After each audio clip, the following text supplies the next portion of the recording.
In states across the country, it's legal to possess and use marijuana for medical purposes. Now the federal government is making a major change in the way it treats the buyers and sellers of medical marijuana.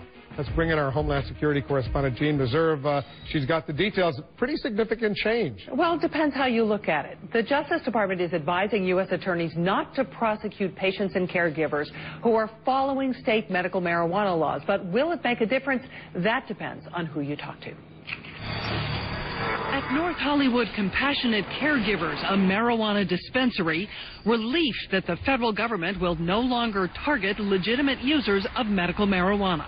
Puts less stress on us. We don't have to worry about, dealing with all that. I've gotten pulled over before for it. Attorney General Eric Holder says it will no longer be a priority to use federal resources to prosecute patients with serious illnesses or their caregivers who are complying with state laws. This is a watershed moment and a major step forward in terms of federal medical marijuana policy. But opponents of medical marijuana found something to cheer too.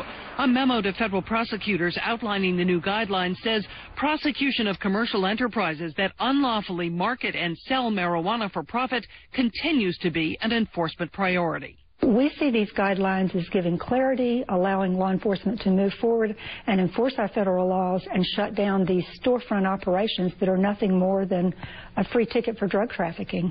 The Bush administration prosecuted marijuana dispensaries and their customers when a federal drug law was violated. The new memo leaves open that possibility, but suggests prosecutors defer to state laws in the 14 states which permit medical marijuana. People are still just as subject to prosecution, and I don't think that part of the message is going to get out. I think that it's going to make an already confused situation more chaotic.